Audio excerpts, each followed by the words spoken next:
everybody. This is Lori, and I am the founder and CEO of Inclusivity. And Inclusivity is a company that's devoted to justice and environmentally friendly clothing.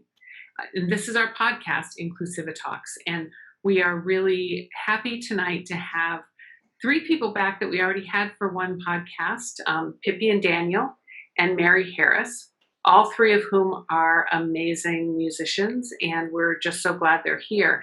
And this is actually a podcast interviewing Pippi and Daniel, and the reason we're having part two is that we just enjoyed each other so much, and we just talked so much that we simply did not get everything done. And in fact, I had invited Mary to come and help interview Pippi and Daniel, and it turned out that I really didn't let her speak at all last time we were here because I was so intrigued with their story and finding out about them. So what we're going to do now is let Mary ask the questions that came up for her based on our last interview, and then I will ask a few more questions, and we'll wrap our podcast up by finding out more about sort of what drives Pippi and Daniel. So Mary, I'm going to turn this over to you and let you ask some questions. Okay. I have two questions I think are really important. The first one's for you, Daniel. All righty? Oh, yes. Here we go. You're just so good on the piano.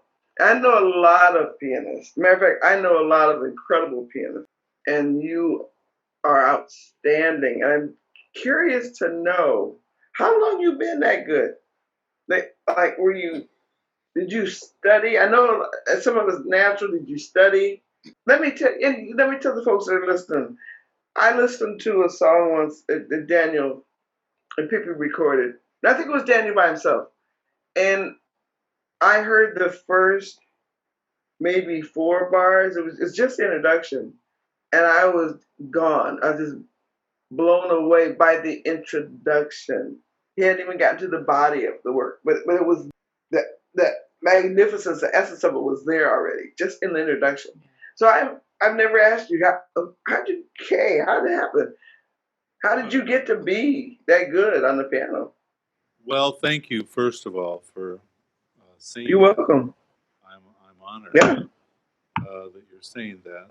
Pippi and I were actually talking today about our skills and how we obtained them. And it's a conversation that even though we've been together for quite some time now, that we've never had together. Do I need to be louder? There we go. Ooh, that's nice. Yeah. Thanks, Pippi. Thank you. Thank you very much.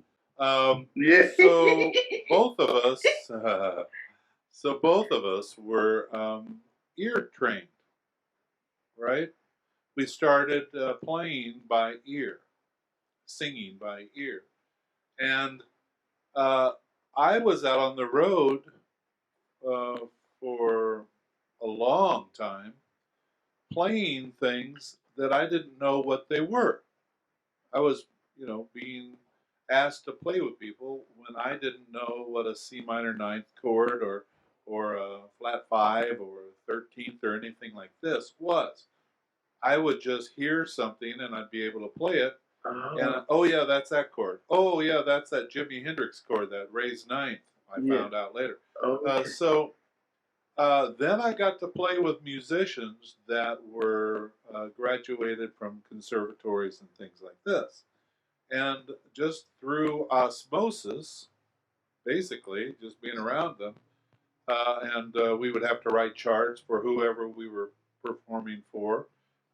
Usually I was working with a horn player, writing charts and arrangements, and so they'd ask me, what is that? I said, I don't know. Well, what are the notes? and as he was, that's and he would, whatever he said, then I made a connection. Oh, that's that.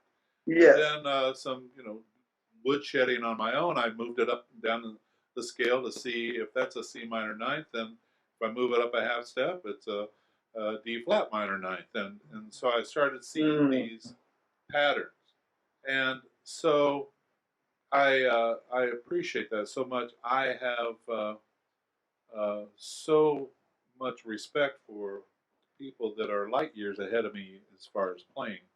I, at the same time, am so grateful of what I have. I've Mm-hmm. got to a place where I'm not trying to be somebody else. I'm I not that I don't listen to people and go, gee, I wonder how they did that, and if Right. that is a tool that I get to include into my toolbox, and if it'll work. So I'm constantly open to new things, but I'm really not content, but I'm grateful, because contentment would be that I'm good. I don't need to learn anything more, right? For me, so, but I'm grateful for what I got, and uh, basically sitting down with you. If I were to say to answer your question, sitting down with your instrument, and we were talking about the word discipline. Mm. Uh, Pippi and I both have had the thought about the word discipline as restrictions and Mm. not flowing and not flexible. That you have to, need to be disciplined. That is not what I'm speaking of when I say discipline.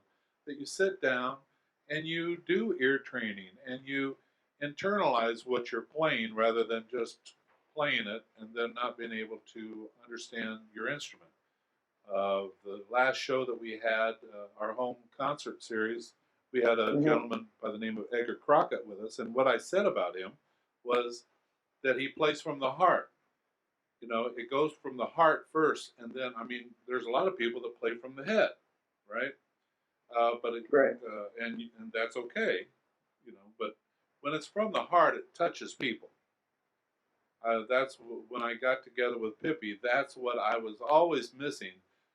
It seemed like there was Mm. always a moat between me and the audience because I was playing with jazz cats and they all were about the music, and there were people in the audience that were really enjoying it, but there were a lot of people in the audience that didn't speak the same language, and I wanted to reach them too. So what Pippi gave us when we came together is that she could go and reach into the innermost parts of these people and connect with them and entice them to join us.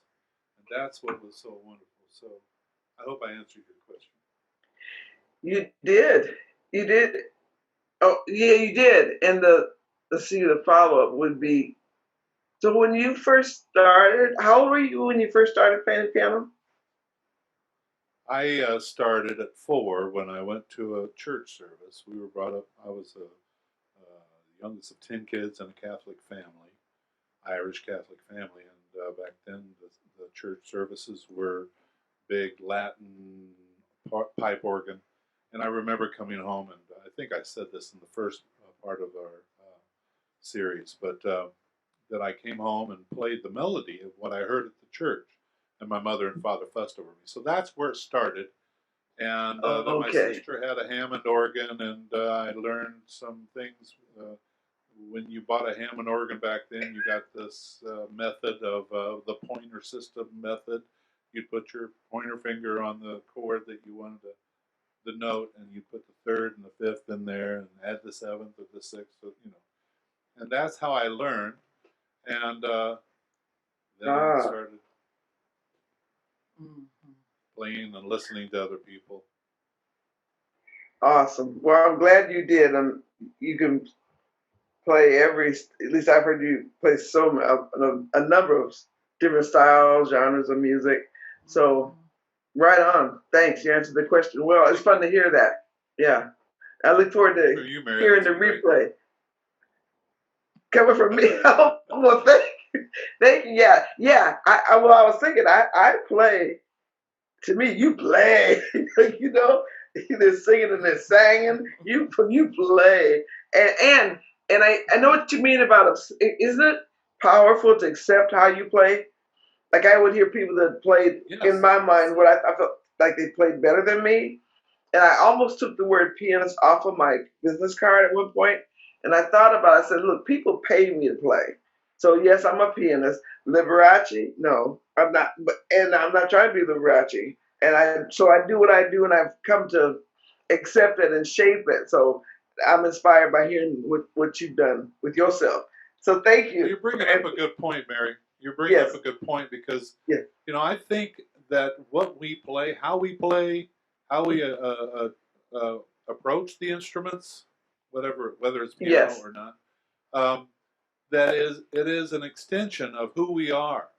And there's people and I always listen to people how they play, and then I liken it to their personality or Ah. their surroundings, because there's a lot of people that talk really fast.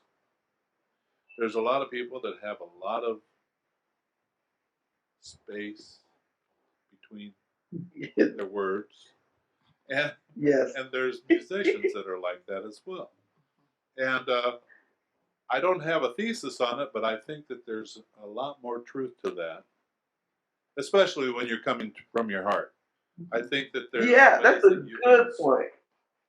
I think there's ways to go beyond it with your mind, and you can become academically trained and learn arpeggios, and you mentioned Liberace, but and there's a lot of I've heard musicians often say, "Watch this, this will get them," and saxophones players will play a lick that everybody goes, "Oh," Yeah. and it really isn't anything but a gimmick. Yeah. But what they're playing really is talking during the night. The rest of the time, the people are going, "Oh yeah, that's nice." But there's certain things that we can do as vocalists or piano players. A Yeah. lot of people like to see me move up and down the piano real fast, but if it doesn't say anything, it's just fluff. Yeah. Oh, this is good. This is good. Yeah. Because I've actually had people tell me that it seemed like when I play the piano, it's like an extension of me, like a part of my body. So I was like, oh yeah, and I do caress. I have been known to caress a piano or two. So yes, but thank you, Pippi, Pippi. I believe that you said. I believe you said. Did you say that someone discouraged you from singing, or did somebody tell you you couldn't sing, or something to that effect? All the time. Really? Teachers. So here's my. Yeah. Oh, Teachers, family members. I wasn't that type of singer. I wasn't that kind of singer. So it was what they're used to calling somebody that can sing. Oh, here's my question, and I'm so glad, that you didn't stop, that you didn't let that deter you. So, how can you say something about how you came to accept your voice? Not that you had to accept it, but I would think with people telling you that kind of stuff, it's easy to feel like, well, wow. But how did you come to accept it, own it, and then the vibration that you carry with your ownership of your singing is undeniable. So can you speak to that? Thank you. Yeah, you're welcome. Thank you. Yeah. Well, it was straight up my passion to sing. My passion to sing. Mm-hmm. I was so passionate.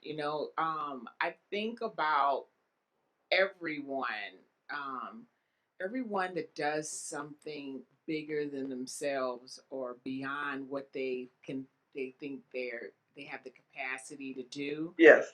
All lies within that passion to get it done, that drive to make that happen. No matter what you're being told, you can't even hear it. It doesn't truly land because you've got it. I had a fixation in my heart and my being that I was singing. Yes. And legitimately, when I think back, I couldn't hold a note that well in the early days. Come on. I wanted to sing so bad. What I did, I went down this whole discovery of how to sing based on the things that I couldn't do.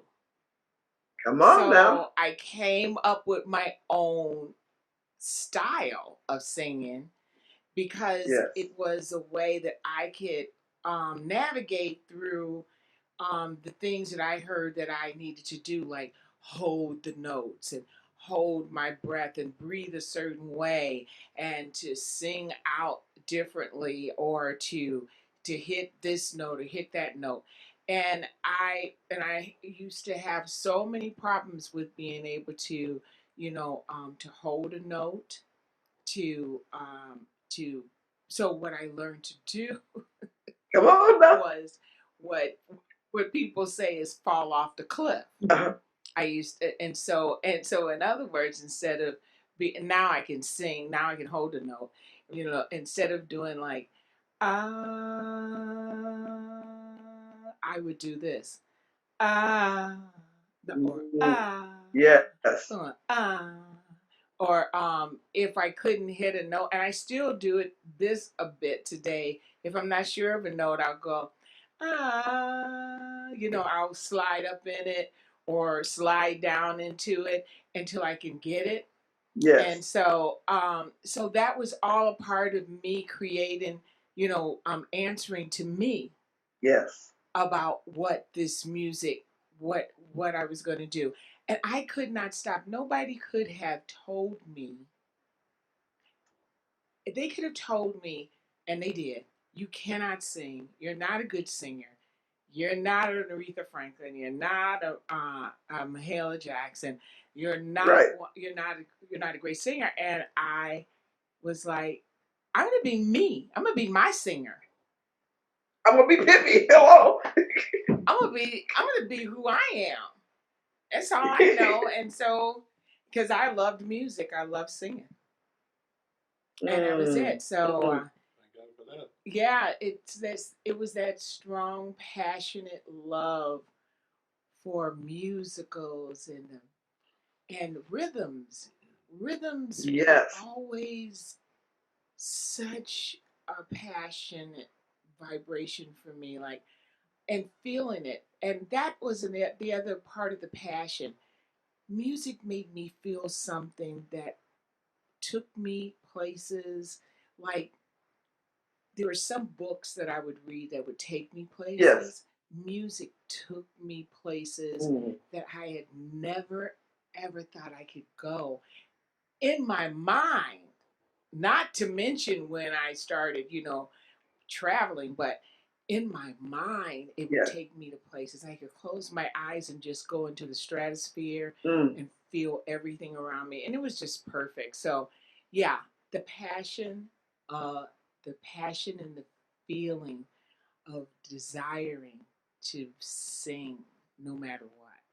I Wow. think the power that musicians, people who are uh, tapping into the source of musical energy, have no clue, most of the time, rather, to how much power that we Oh, have. so much You power. know, if you listen to a Extraordinary. Temptations song, that you heard when you were 15, it takes you right back Yeah. to the Yep. basement where you're learning how to do the boogaloo, or Yeah. or getting ready to go out for a date. Yeah. Yeah. Dance and close something. Yeah. Yeah. Yeah. Well. Yeah, it's very connective. I always call it a time capsule. It takes you to places. It's also an incredible energetic Taurus that will just move everything around in the room and in the space, and it transfers you and transforms you. So Yeah. that's what I love about. I love it, and I'm so happy I'm still doing it. Yeah. Well, and thank you for answering the question. And I love that you spoke to how attracted you are to rhythms. And I'm gonna take this moment to acknowledge you for like honoring that and staying with that. Because when you first came to town, well, I don't know if when you first came to town, but one of the things you did when you came to town, you worked with a drummer. You had a whole band. Oh yeah. You partnered with the drummer, and y'all worked in rhythms, and y'all worked up a whole your sets and the whole routine, right? Am I right? Am I right? Yeah, that's right. Because I love rhythm so much that I had this vision of Yes. working with just drums and Yep. sing, because I Yep. really feel like there's so many times when drummers, if they're really connected, and I Yes. like spiritually sound connected, they Yes. can literally play melodies on the drums. You can hear the melody. Come And on. so when I connected with, I would ask drummers this all the time, and in Chicago, and they would, like some of them would say, "Oh yeah, yeah, we could work that We out." could do a Like, duo, sure. yeah, right. Like they were like looking at me like, yeah, okay. Oh, And then some of them, like, sure, and then war. some of them, some of them would say, yeah, that sounds really hip, Pippi. That sounds really hip. But when I would Yeah. call them back and everything, it was nothing going on. They didn't want to try it. And I got to Minnesota, and I met Glenn, and then Yes. I said I wanted to do it, and he was I've done it. all for it, Yes. and we did some library stuff there, and then they wanted us to do a tour of libraries doing it. Well, I think that's probably the biggest. You're bringing out a great point here that I was listening to as you were talking. Um, that most people who have been taught what a musician is have an idea that we're going to put a band together and we're going to go out and play in the clubs and we're going to do this and that's what we're doing. So for you to talk to a drummer who's used to doing that and asking them to uh, just be with you and him, I would I would assume that most drummer musicians would say, "Have you? That ain't gonna sell. Right. Ain't nobody gonna buy that." Right. And so, Right. I got time for that. Early age, you at an early age were thinking outside the box in regards to where you can perform Yeah. these things like libraries. Yeah. It's amazing. Yeah, it was like He had it was the vision. to me. Yeah, to me, the vision for music is everything. Yes. It's like Yes. anything, everything, everywhere, anyhow, whatever. Yes. Yes. I put shows on in haberdasheries, in libraries, in stores, and these little tiny stores and art galleries before it was even like being really exciting. Any place that any place that you can play music, you can perform music, and Yeah.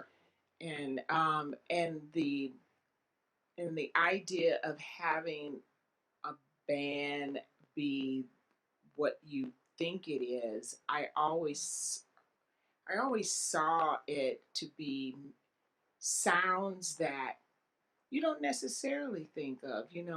How about pairing up with a cello, Yeah. or Eclectic.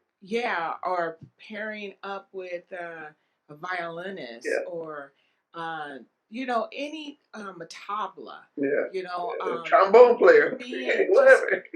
yeah, right, just connecting. And Yeah, we have a lot of young musicians that are doing that very thing. yeah, And that are Yeah. it's wonderful because people are hearing something different than they've ever heard. yeah. Yeah. It's more popular. I think the kids are freer than Yeah. what it was when we were younger. Because when we were younger, they wanted things to be a certain way Yeah. It was a because formula. that's the way we learn. Yep. It was a formula. Yeah. Yep. Yep. So yeah. Woo! Well, I Thank you so acknowledge. much. Oh Thank yeah, I you. acknowledge. I acknowledge and thank both of you for following your heart, from living, performing, and giving from your hearts. So thank you. Thank you, Mary. Thank you. It's Thank awesome. you so Yeah. much. Right back at you. Thank Yeah, you. from one That- to another, right? Hey, you got it. You got it. Wonderful. Yes, Ms. Lori. Thank Go you, ahead. Mary, and thank you, Pippi and Daniel. I really enjoyed just sitting here and listening to you. So Yeah. nice. Yeah.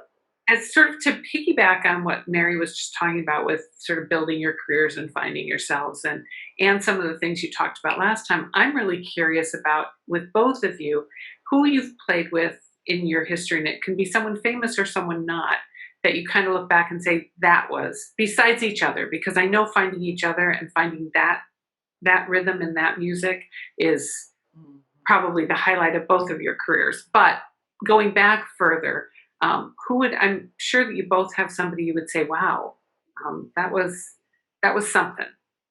So who would it be? You got somebody? Yeah, and my the person that it was people Mhm. Yeah.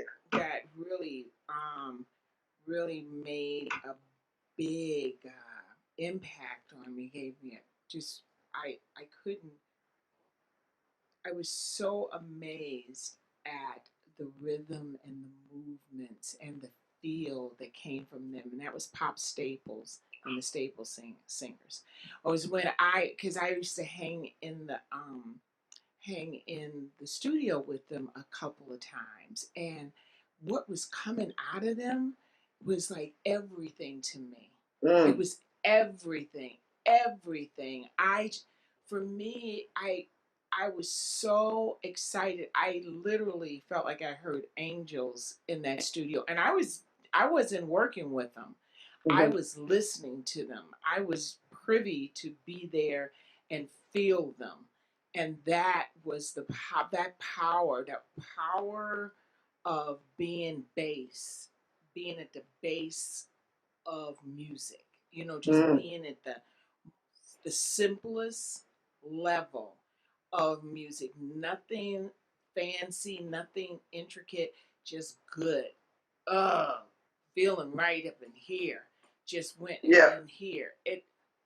Ooh, and they would just come up with stuff, and then the sisters would start singing, and pops would be playing, Yeah. and it was just like, Yes. wow. Yeah, but I have another energy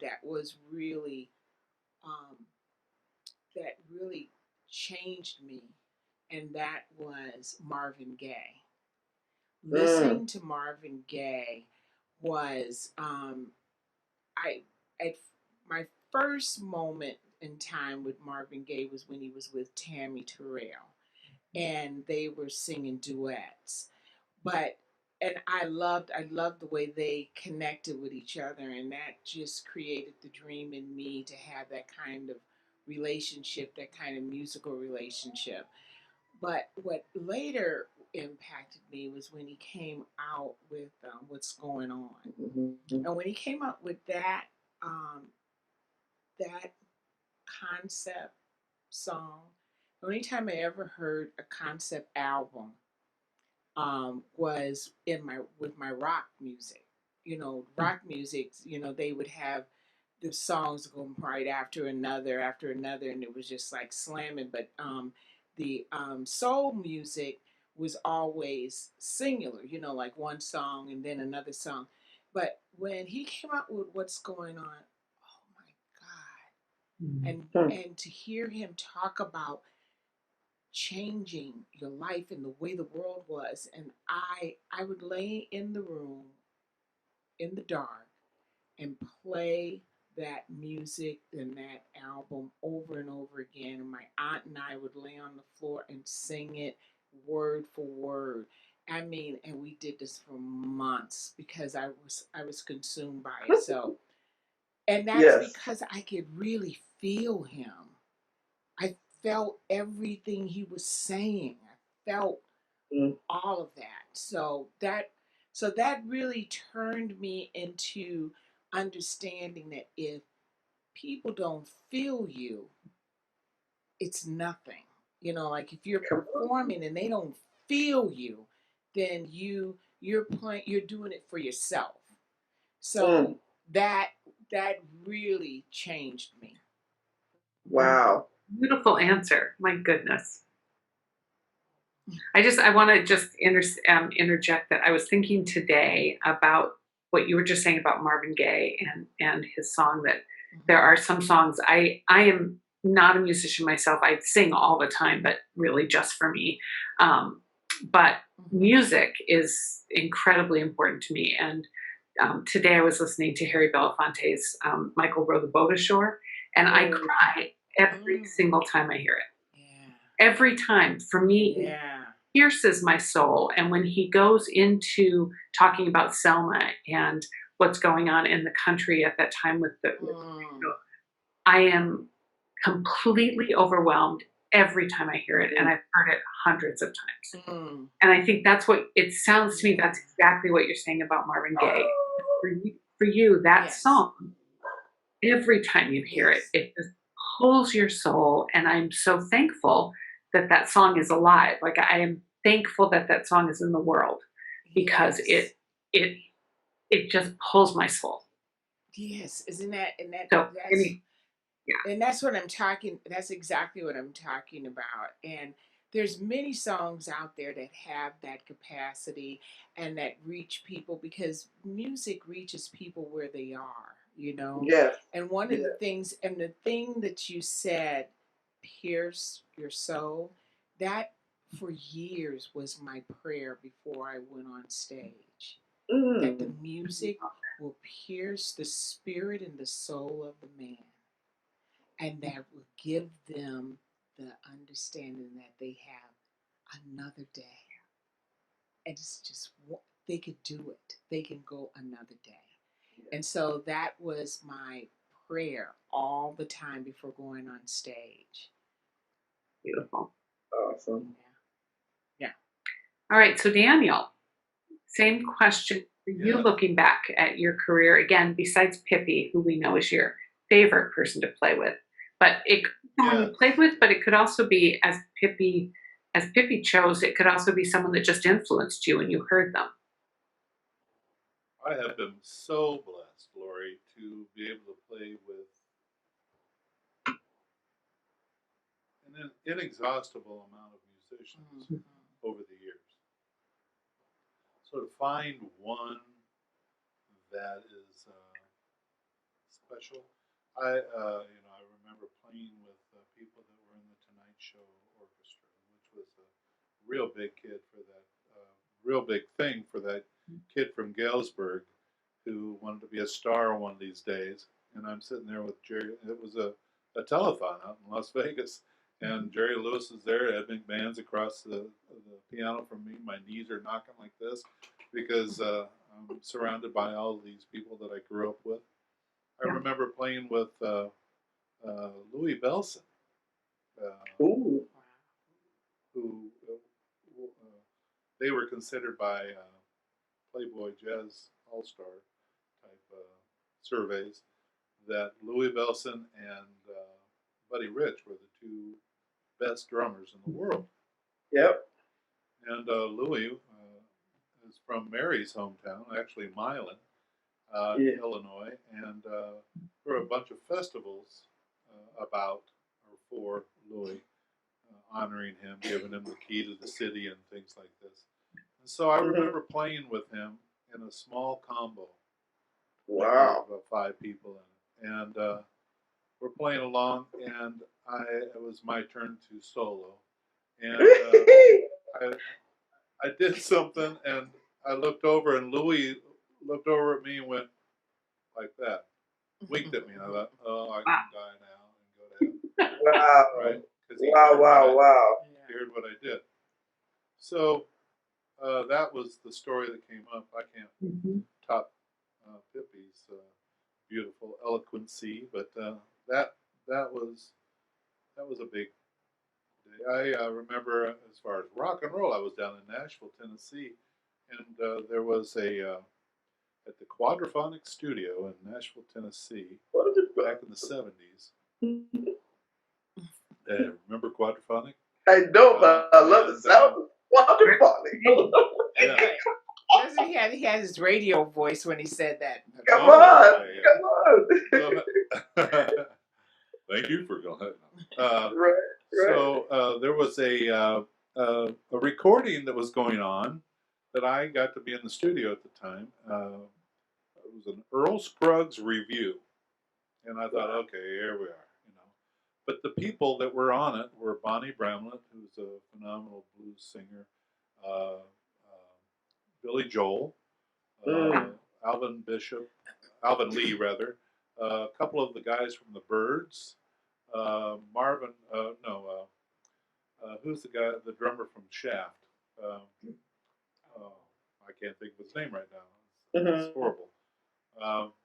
So Isaac Hayes. no, I mean, he wasn't a drummer, No. but I'm just thinking. but Bernard Purdy. I think Bernard Oh, Purdy okay. and so I'm hanging out with all these people, sitting on the same piano bench with Billy, playing. He was playing the Nutcracker Suite. I was about 22 years old, 23 years old, and I'm thinking, people ain't gonna believe this. But what about Oscar Peterson? I got to meet Oscar Peterson. I didn't, Nice. but I got to meet him Nice. out at the Hollywood Bowl. My nephew took me to the Hollywood Bowl for my birthday. We had the best seats, and I got backstage, and Louis was there, and so I went over and talked with Louis during the intermission. And of course, I wasn't on the roster, the clipboard that you can go backstage, but as my nephew, who can get into any backstage event, who lives out in California, I went around the side, the edge of the stage. There's a security guy there. The drummer was putting the cymbals away, and I was trying to name drop, and I says, "Yeah, Louis Belsa back there." And the guy turned around and looked. Yep, and that's all was said. He just stood there, and the drummer, who was putting the cymbals away, said, "Go on back, go on back." So I went back. There was Louis. There was well, it was Oscar was playing with the Hamilton Clayton Orchestra. Yeah. Tamir Hendelman, who played, he's a phenomenal pianist who we've become good friends since then. Quincy Jones. And Pat Boone. Pat Boone was back there. Yeah. Wow. Boone was back there. Wow. Oh my God. Dustin Hoffman. So I got pictures of me like with all the guys. Yeah. Yes. Yeah, you do. Yeah. Very nice. Wow. It's fun. It's fun. It's been a great life. It's been an incredible life, and you still have so much more that you're doing. Yes. So I would love to find out a little bit more about what's going on with you now, sort of what your next goals are, what you're working on. And then I'd like to ask you a little bit about your philosophies of life and any advice you'd have for somebody coming up. So let's start with where are you now? What are we going to expect from you coming forward? Yeah. I think I'm going to take Jazzy outside tonight. Well, and actually, right now, during this particular time, that is affecting everyone all over the world, we are finding out in our town that there are people that are facing eviction for a couple of reasons. One being that they can't pay their water or utility bill because it's embedded in their leases. That if they can't pay, if it gets cut off, then they get put out on the streets. And then there's a moratorium that is going to be lifted so that anyone that's behind on their rent will also get put out on the street, get evicted. So Daniel and I have been for the last couple of months working with some community people in our community and city council, community activist organizations, and we're trying to work to put together what we are coining as a human capital council. So we can all be very, very clear about the human capital that we get to look out for. And these organizations, they have money, but at the same time, there's people that are not making enough money, or they're making too much money to get support and help. So what Daniel and I are currently doing and we did last week. We're doing this coming weekend, and we did a couple of months ago. We're raising money, doing performances outside of on lawns in front of houses, and having people come to hear us and our band, so we can raise money um, for being a safety net for those in between people. Fabulous. Not only raising money, but bringing awareness Yes. to the community. Yeah. We often think that it's elsewhere, but it's in our hometown. Yeah. And so we are doing that. We've asked local musicians that are phenomenal to join us, and we're all practicing social distancing. And we have some vendors that are coming that are going to provide food, and they're going to donate some of the proceeds back. Yeah. And it's basically just bringing the attention. There are 25 people, 25 to 27 people, families, homes, not just people, Wow. that are facing eviction in this community right now. It was put on Facebook the other day. Over a million in the country are being evicted. Wow. And those aren't even COVID related. Yeah. That's what's so trippy. That's what's trippy. So we are desiring to get ahead of the game because there's going to be some challenges. Yeah, so Yes. that's one of the big things for us is to utilize our gifts, and our music is all about lifting up the spirit, expanding your thought, understanding there's possibilities, a different point of view in a way, another way of seeing yourself and seeing your world. So that's what we write and perform. But also, it's you have to also come on the ground and be boots on the ground for your own community, as well. So Which happens to be the planet Earth.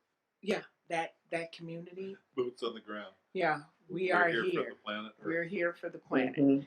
So those are the two things that we're doing, and we're also working on going in the studio soon, to do some more music because we have over 150 tunes, and we've got some more recording to do.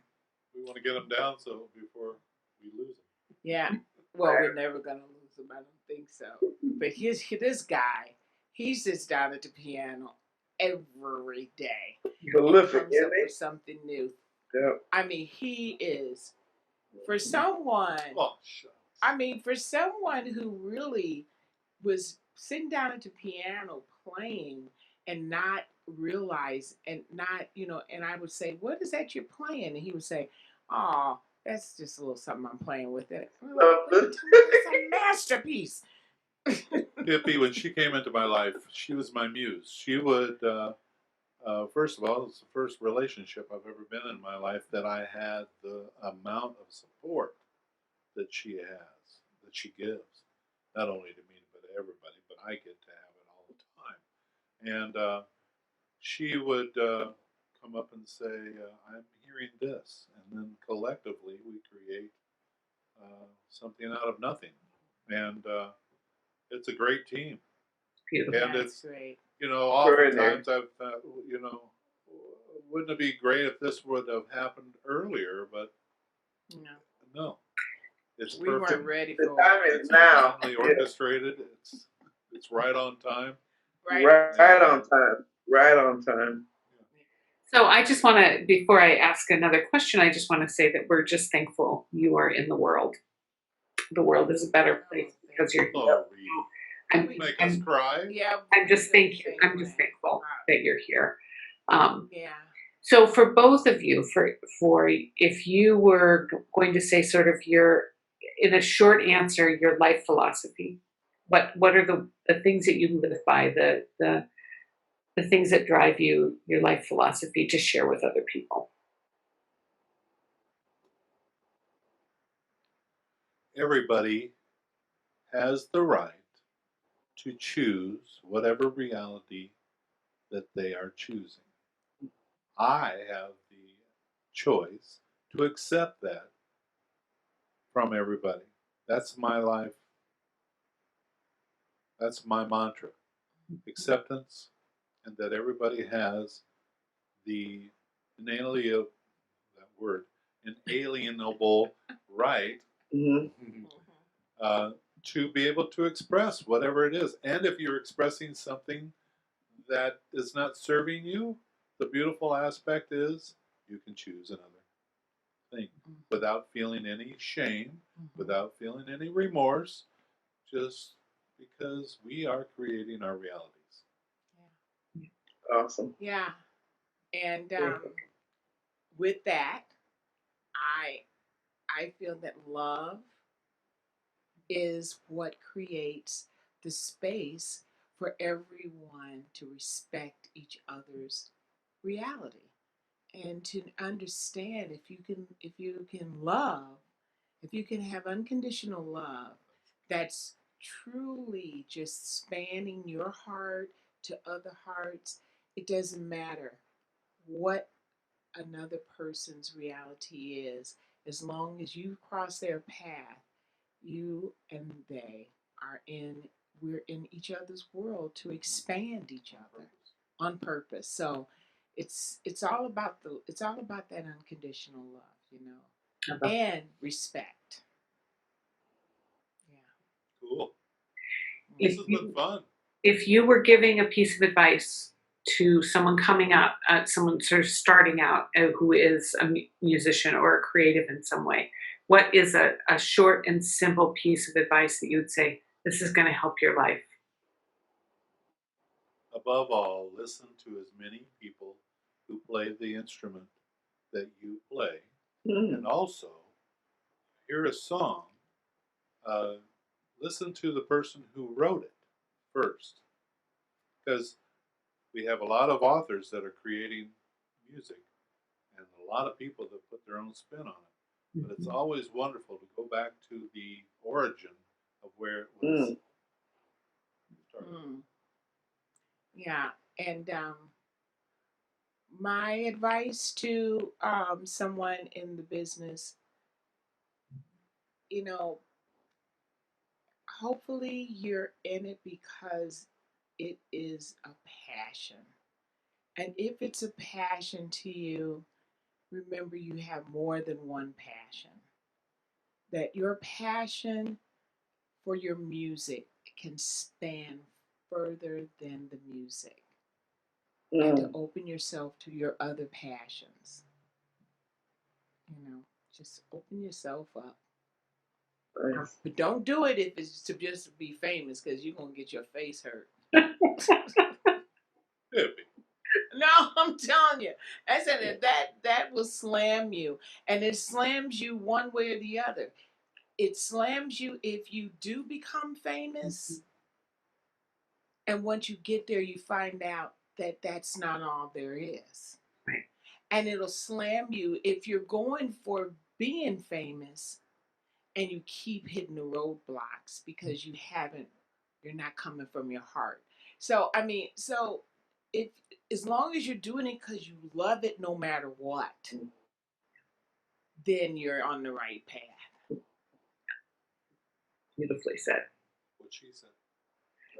So you are both spectacular. We have just spent another hour together, so I think that Really?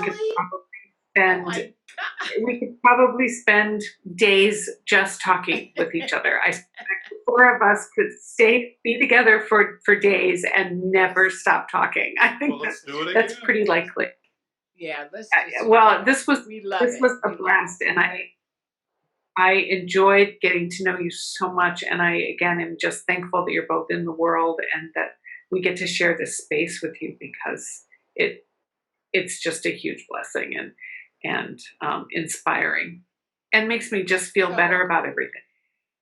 So I'm feeling really strongly. I want to say thank you for that, and I'm feeling strongly that Daniel. I don't know if we can, but can we play Grateful? We can't. No. One of the things that Pippi wants us to do, and I'd love to do a song, but it sounds so bad on Zoom. Zoom is created for speaking voice. Yeah. And instruments, the overtones, there's so much compression on it that it wouldn't do the music justice. Okay. And Can it you hurts. send me I Pippi can, can sing I it. can sing it. I can sing it a cappella. Okay. Let me give you the Okay. I That can would sing be, it that a would be cappella. terrific. Because I think it's so relevant. yes. Well, we would love that. And what a wonderful way. Okay. I'm grateful for the great sunshine, the beautiful sky, and every time I see a smiling face pass me by. And I'm grateful for the love in me.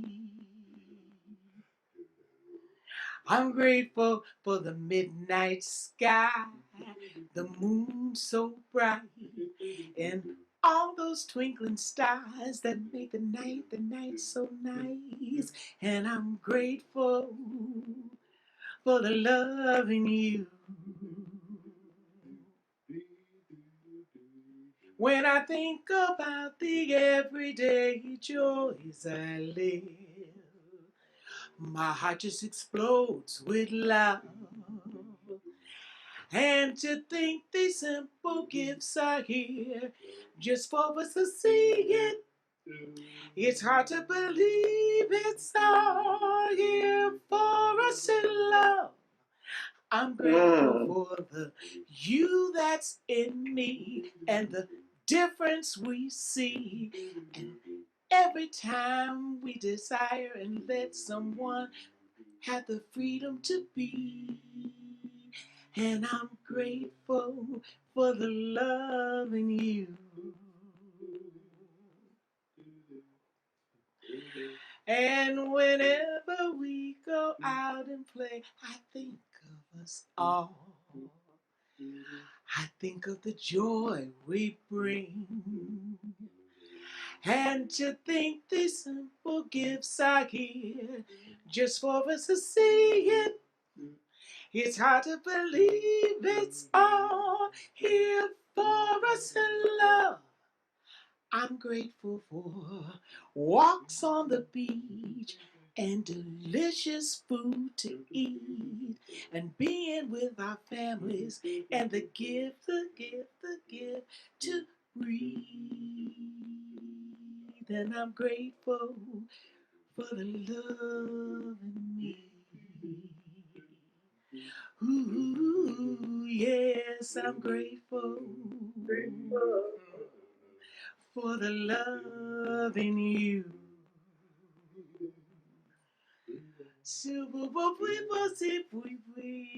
I'm grateful for the love in me.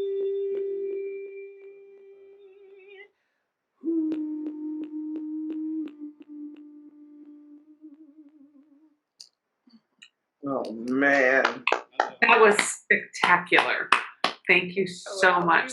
That's an original tune, and yes, Perfect. Perfect. and it's perfect. Yeah, that was perfect. That was perfect. So Daniel and Pippi, thank you so much for being here. Mary, as always, thank you so much for hanging out with me. You are one of my favorite people. So I love you very much. And for everybody, Lori. you are so welcome. For everybody who's listening, this is Inclusivi-TALKS. And we are a podcast that really is all about creatives. We interview artists and musicians and people who have creative paths in life and find out what pushes them and drives them and what they bring to the world. So it is our honor to have spoken with you, and please join us again when we will introduce and interview another amazing creative person. Thank you.